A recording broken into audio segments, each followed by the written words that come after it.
Les enseignants primaires se sont réunis hier soir à Martigny. Ils ont passé au peigne fin les projets de loi sur le statut et le traitement des enseignants. Critiques et revendications avec Paul Fetter. Réduction de 4 périodes du temps d'enseignement prévu, qui passerait ainsi à 28 périodes. Revalorisation salariale significative. Refus de la comptabilisation des heures. Ce sont là les principales revendications des enseignants primaires. Pour eux, les projets de texte de loi sur leur statut et leur traitement ne donnent pas satisfaction. Les enseignants primaires ont l'impression d'être les parents pauvres de la profession, tant les différences avec les autres degrés d'enseignement sont grandes. Ils acceptent tout de même la généralisation des directions d'école, mais ils veulent être représentés dans les conseils de direction. Ils approuvent aussi la nomination par l'État, à condition que la proposition émane du conseil de direction et qu'une procédure d'évaluation soit déterminée par les autorités cantonales. Didier Jacquet, bonsoir. On l'a vu dans le sujet, vous êtes assez critique avec les deux projets de loi. Alors pour commencer par une note positive, qu'est-ce qui vous plaît quand même dans ces projets de loi ?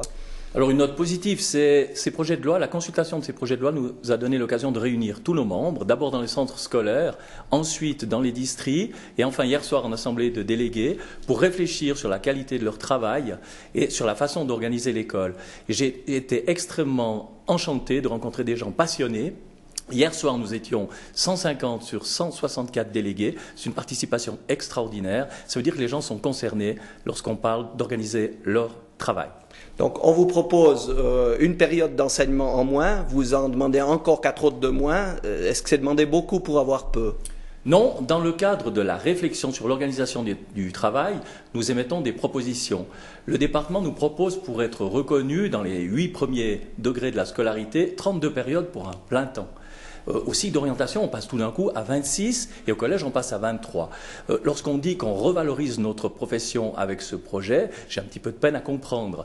Je trouve qu'on demande beaucoup trop de présence à l'élève dans le degré primaire et enfantin et nous avons d'autres missions que le travail à l'élève. Il y a beaucoup de collaboration avec tous les intervenants dans l'école. Il y a énormément également de formation continue, principalement avec l'anglais qui arrive, avec l'introduction du plan d'études roman qui va nous demander énormément d'heures de formation sur des nouveaux moyens d'enseignement.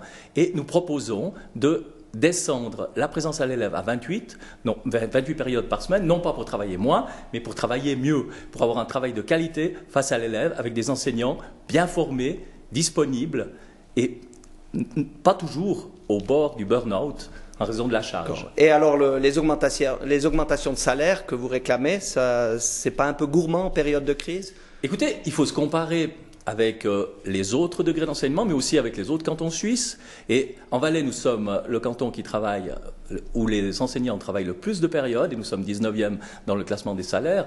Donc ce n'est pas vraiment une folie de demander de revaloriser notre salaire. La distance aussi qui nous sépare des salaires du secondaire 1 et du secondaire 2 est jugée par nos enseignants absolument faramineuse.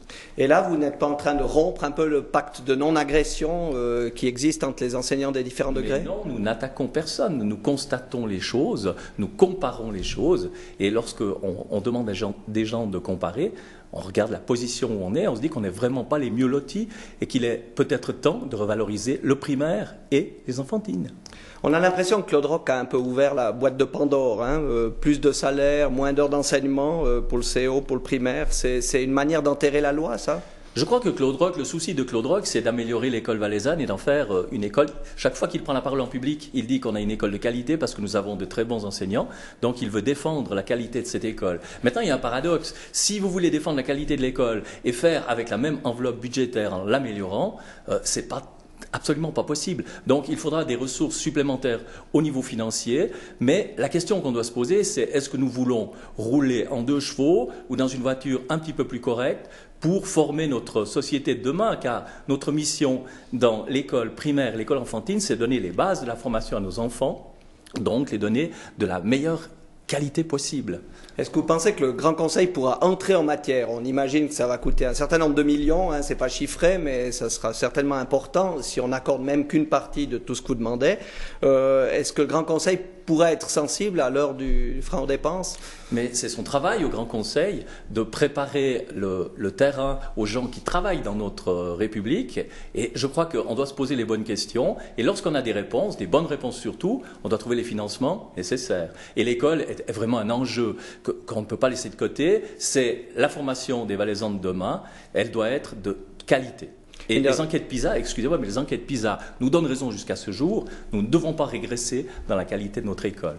Le projet garantit aussi la liberté de domicile des enseignants, ce serait une grande nouveauté, mais vous y croyez si ce sont les communes qui proposent les enseignants et que l'État ne fait que ratifier Justement, dans le projet présenté, nous avons des propositions différentes où ce sont les conseils de direction d'école qui, sur des critères pédagogiques, sélectionneraient les candidatures et les proposeraient à l'État pour nomination. Le statut cantonal n'est pas mis en cause, mais c'est le choix des candidats que nous proposons de faire différemment.